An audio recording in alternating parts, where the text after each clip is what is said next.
They say the scream that tore through the marshlands that night didn't sound human. It carried through the rice fields like a wound in the air, sharp enough to make even the dogs fall silent. Some claimed it was just the wind dragging across the flooded paddies, but those who heard it with their own ears swore it came from the big house, right before the lamps inside went dark. What followed wasn't thunder, though the ground seemed to tremble. It was a sound closer to something breaking under pressure, like wet wood snapping or a skull crushed in a giant's grip.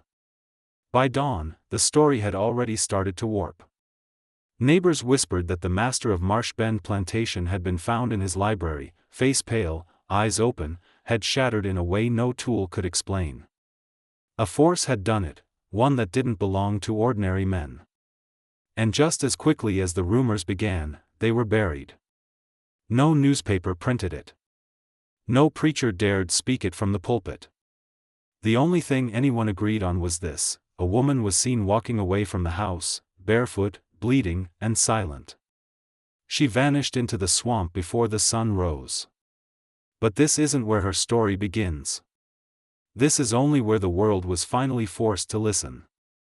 Before we go any deeper into this buried chapter of history, hit subscribe and drop a comment for the Grave of the Shadows community. Tell me where you're watching from, your name, your city, because stories like this were meant to be remembered in the mouths of the living, not lost among the dead. For almost 2 centuries, the people of Charleston treated this story like a disease, something contagious, something that could spread if spoken aloud. Plantation ledgers from that year listed death on August 14, 1827, but the column where "cause" should have been written is left blank. The magistrate's report mentions a cranial collapse beyond standard classification, but the page that followed, the one that should have named a suspect, was torn out long ago. No official wanted their ink attached to this. You see, history has a method.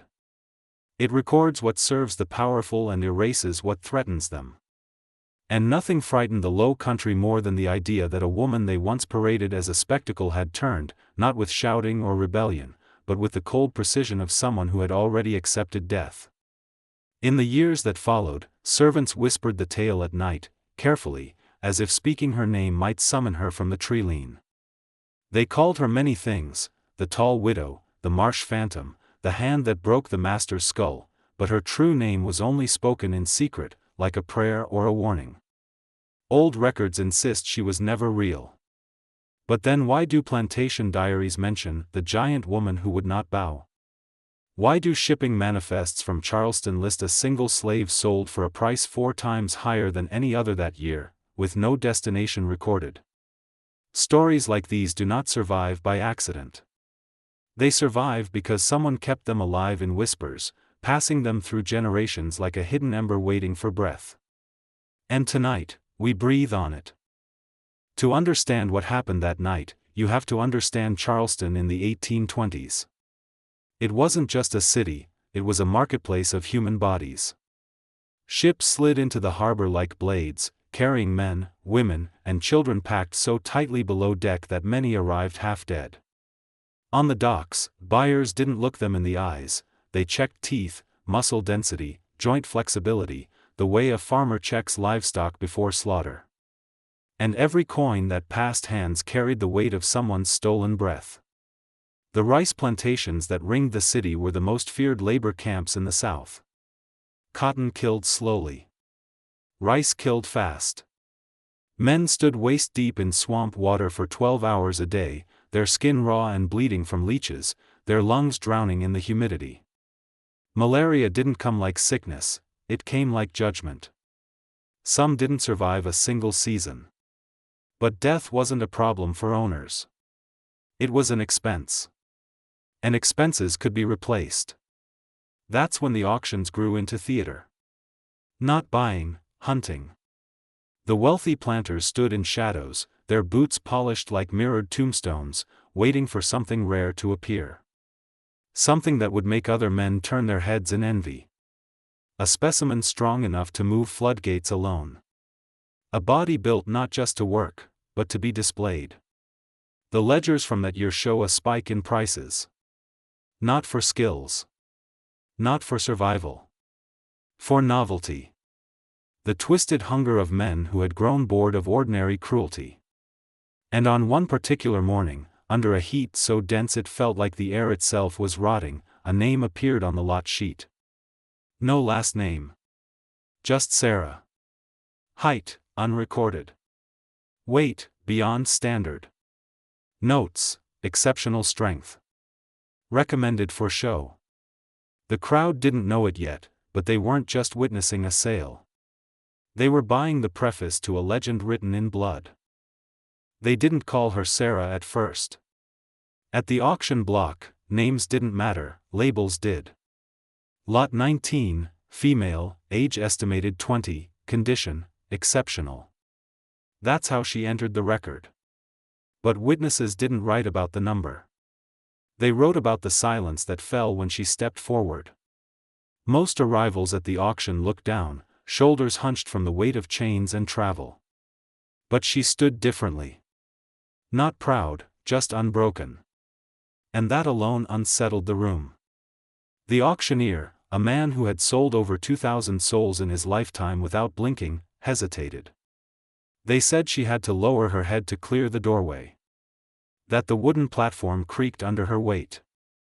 That her hands, still bound in iron, looked strong enough to bend the chain back with a single twist if she wanted to. Some men laughed nervously, calling her a freak show, a natural wonder, a prize to display. Others stepped forward, suddenly interested. Not because they saw a woman, but because they saw profit stitched into muscle. The bidding began at $400. It jumped to $800 before the auctioneer finished his next sentence. One planter in the back removed his hat and whispered, "God built that one for work." Another replied, "No. God built that one to make men stare." But she didn't flinch. Even when they pulled her chin up with a hooked cane to inspect her face. Even when they forced her to open her mouth like livestock. Her eyes stayed fixed forward, not pleading, not defiant. Absolutely still, as if she had already left that place in her mind. Later, a physician wrote in his ledger, "Her proportions are beyond natural measure." If I had not seen her myself, I would call this account exaggerated. The final bid came from a man leaning against the wall, hands gloved, eyes cold. He didn't raise his voice. 1,300. The crowd went silent. No one raised it. The auctioneer slammed the gavel. In that moment, she stopped being a person. She became property, and a coming storm.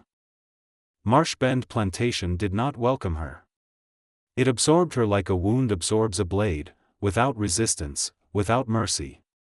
The overseer, Porter Grimble, wrote in a letter that he felt a chill of unease when he first saw her step onto the property, as if a storm had crossed the boundary disguised in human form. From the first light of dawn until the last drop of sun bled from the sky, Sarah was sent where the labor was worst, the water fields. Rice workers sank ankle-deep into the sludge, their legs bitten raw by insects that fed on them like the land itself had a hunger. Snakes slid between their legs. Mosquitoes clouded the air so thick it felt like breathing through cloth. Fever took some within weeks. Others simply walked into the deepest water and didn't come back up. But Sarah did not break. They loaded her with timber meant for 3 men. She carried it without a sound. They handed her the massive floodgate lever, a job normally done by oxen. She pulled it into place alone while even the overseer stood back, unsettled. And here was the cruelest part, her strength made her valuable, and her value made her a spectacle. When visitors arrived, Crane, her new owner, would summon her like an exhibit. He'd make her lift an anvil while gentlemen with polished boots sipped brandy and murmured in admiration. He'd gesture at her with a smile that didn't touch his eyes and say, "Worth every dollar." Tell me, have you ever seen a creature like this? Not a woman. Not a worker. A creature. Sometimes they laughed when she passed. Sometimes they nudged each other like boys poking a caged animal. But when she looked at them, truly looked, the laughter always died. There was something in her eyes that reminded them of a storm on the horizon, far away, but coming. And yet, she spoke little. She obeyed. She endured. To them, this was compliance. To those who watched closely, it looked more like waiting. The first time they tried to break her publicly, it was meant to be a lesson. A visiting planter had requested a demonstration, not of her strength, but of her submission. Crane agreed. Spectacle sold better when it was cruel. They gathered the workers in the yard, forming a silent half-circle around the whipping post. The sun hung low, staining the sky the color of rust. Sarah was brought forward in chains. There was no accusation, no reason given. In places like Marsh Bend, pain didn't need justification, only an audience. Crane stood with a riding crop in hand, speaking loudly enough for every soul to hear. Let this remind you, no matter how large a beast grows, it still answers to the hand that owns it. A murmur ran through the crowd. Sarah stood still, eyes forward, hands unbound but resting at her sides like stone pillars. They expected fear. They expected begging. They got neither. At the signal, two men took her by the arms. She didn't resist. Not even when they fastened her wrists to the post. Not even when the first lash tore across her back like fire. The sound of it echoed through the courtyard like tearing cloth. Someone in the crowd flinched. Not her. A second lash. A third. By the seventh, blood had already soaked through the fabric at her shoulders. But she did not bow. She did not cry out. She stayed standing like a monument carved from storm clouds. By the 20th, even the overseer had stopped counting. Crane's hand trembled with each strike. Not from exertion, but from something colder. Unease. When it was finally over, the chains were unhooked, and she stepped forward. Not stumbling. Walking. Upright. Unbroken. There was blood on her back, blood on the dirt, blood on the post, but not a sound from her lips. In that moment, every person watching understood something dangerous. You can hurt a body. But you cannot hurt a force waiting to rise.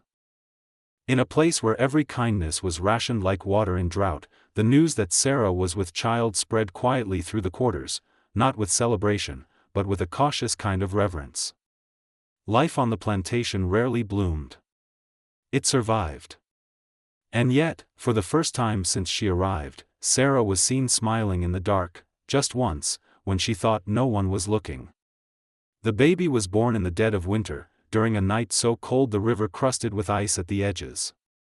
The women delivered him by firelight, their hands moving with the practiced grace of those who had brought life into a world built to crush it. They placed the child in her arms. He was small, fragile, so impossibly human in a land that tried every day to strip that word away. She held him as if afraid the world might steal him if she blinked. A name was whispered. Jacob. He became the only thing that slowed her steps. Where once she moved like a storm, she now moved like a shield. She worked with the child strapped to her back, his tiny hands gripping the fabric of her dress. At night, when others slept, she carved small wooden animals from scrap timber left near the mill, setting them gently beside his cradle. Marcus, the quiet carpenter who had built that cradle, would sometimes sit beside them, speaking softly about places he had seen beyond the river, beyond the borders of Marsh Bend. Places where a man could choose where to walk. Sometimes Sarah listened, her eyes fixed on the horizon. Other times, she looked only at Jacob. For a moment, a brief, fragile moment, the plantation believed they had found her weakness. Visitors noticed it too. "The giant woman has gone soft," one merchant remarked as he watched her cradle the infant in the shade of the kitchen wall. Crane heard the comment. He laughed, but there was a flicker in his eyes. Something sharp. Something calculating. Because men like him understood something cruel and absolute: strength with nothing to lose is dangerous.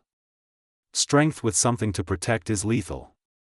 They didn't realize it yet, but the day Jacob was born, Marsh Bend stopped being a plantation. It became a ticking fuse. Debt is a quiet predator.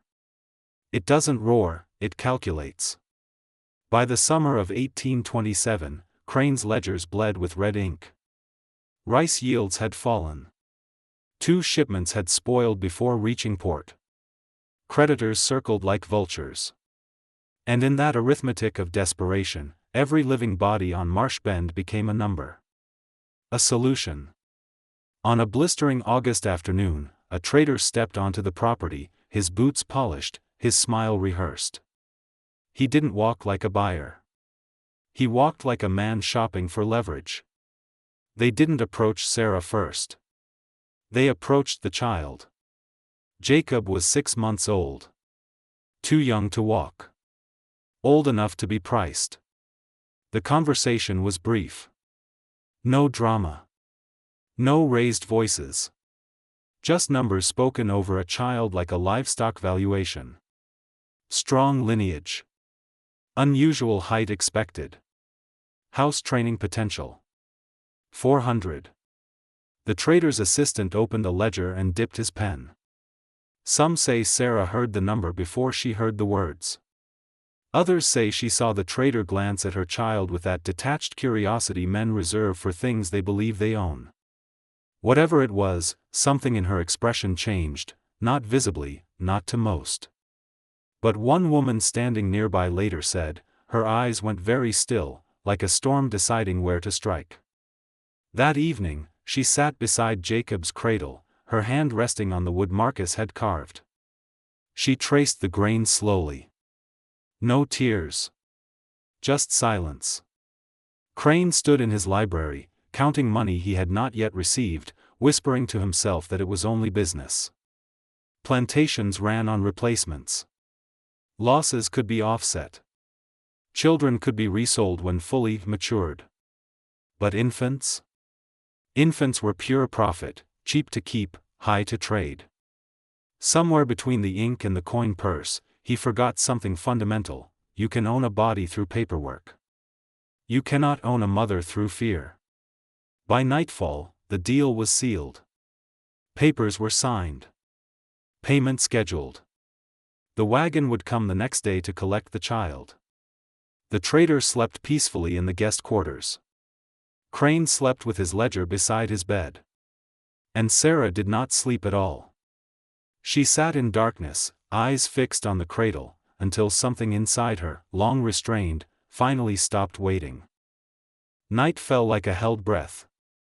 The sky above Marsh Bend glowed a dim iron blue, the kind of color that comes before a storm, or a reckoning. Workers retreated to their cabins, the low hum of whispered prayers and exhausted weeping drifting through the humid air. Somewhere in the distance, a bullfrog croaked once, then stopped, as if sensing something it wanted no part of. In cabin 7, Jacob slept, curled against a scrap cloth blanket. Sarah sat upright beside him, her back straight, her eyes fixed on the door. She did not rock him. She did not sing. She simply watched him breathe, memorizing every inhale like a woman tracing the outline of a world she knew she was about to lose. Marcus, ribs bound and back still raw from the lash, watched her from his pallet. He didn't speak. There was nothing left to say. They had already traded words for understanding. He looked at her the way a man looks at a pyre before it's lit, knowing the fire is inevitable. When the cabin door creaked open and the wind shifted, he knew. Sarah stood. She didn't take a weapon. She didn't need one. She didn't look back at Jacob. That was how they knew she had already said her goodbye in the silence only a mother and a child could hear. Outside, the ground was damp, each step sinking slightly into the mud with a soft, deliberate sound. She moved without hurry, without secrecy. Not sneaking. Advancing. Like a force that did not care if it was seen. A lantern flickered near the overseer's cottage. Grimble stirred from his chair, sensing movement. He opened his mouth to speak, but when he saw her silhouette, towering, steady, eyes locked forward, he froze. Some later claimed he lifted his rifle. Others say he didn't dare. Either way, she did not acknowledge him. She walked past him like he was nothing more than a shadow on her path. The main house loomed ahead, its white columns ghostly under the moonlight. Most would have seen a wall of power, a monument to ownership. She saw only a door.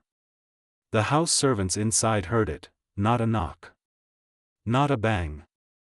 Just the click of the back entrance opening. Footsteps followed. Slow. Controlled. The kind of footsteps that carry no fear of consequence. Later, Ruth would say, she walked like a person who had already died, and come back for one thing only. No rage in her stride. No trembling. Just purpose. And purpose, when sharpened by grief, can become the quietest kind of horror. The library was lit by a single oil lamp, its flame trembling against the glass like it, too, sensed what was coming. Crane sat at his desk, ledger open, pen still wet with ink. He didn't hear the door open. He only felt it, the sudden shift in the air, as if the room itself recoiled. When he finally looked up, she was already inside. For a moment, he simply stared. Blood from the old whipping scars had dried on her back, dark against the fabric. Her face was empty of expression, not angry, not pleading, just resolved. "Get out," he said automatically, reaching for authority like a man reaching for a weapon. She didn't move. He stood quickly, voice rising like a cornered animal. "I said get you." She took one step forward. His mouth froze around the next word. He stumbled back, hand shaking as it fumbled toward the desk drawer. He pulled the pistol free, his breath coming fast now, more like panting than speech. "I'll shoot you," he warned, pointing it at her chest. "I swear to God, I'll." She stepped forward again. He fired. The sound cracked through the plantation like a whip made of thunder. For a heartbeat, everything stopped. Even the insects outside went silent. Smoke coiled in the air like a serpent. But she was still standing. A dark stain bloomed across her shoulder, but she didn't stagger. She didn't even raise a hand to the wound. She simply reached forward and took the pistol from him like a mother taking a toy from a child. Crane gasped. "Please, wait, we can fix this, I can get the boy back, listen to me," but Sarah no longer looked like someone interested in bargains. She placed a hand on his chest and shoved him back against the desk. Papers scattered. The lamp flickered. And then, she placed both hands on his head.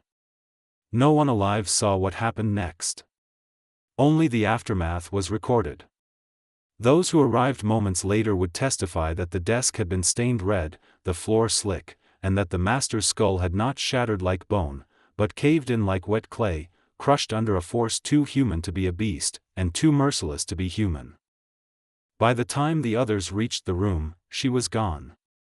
The window behind the desk stood open, the curtains lifting slightly in the night breeze like they were waving her farewell. A trail of blood led to the sill, then disappeared into the darkness beyond the glass. Dogs were brought. Torches were lit. Men shouted orders into the swamp, but the swamp did not answer to men. It swallowed sound, swallowed footprints, swallowed legends whole. The blood trail vanished at the water's edge, and beyond that point, nothing living or dead dared claim they saw her. But that wasn't the end.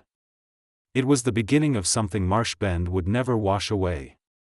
For years after, riders swore they saw a figure moving along the tree lane at dusk, tall enough to be mistaken for a ghost lantern. In distant Georgia, a patrolling officer spoke of a woman of unnatural height who walked past him on the road.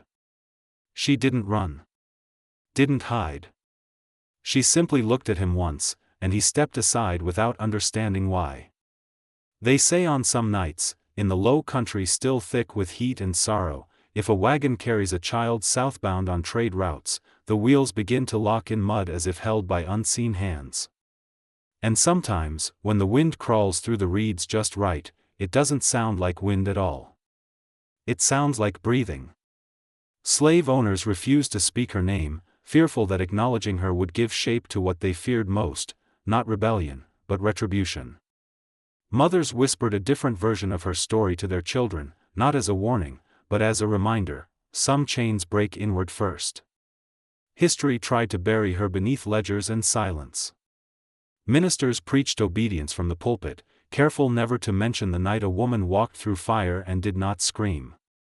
But legends are stubborn things. They do not live in records. They live in memory, in fear, in longing, in the spaces where truth and myth become the same breath.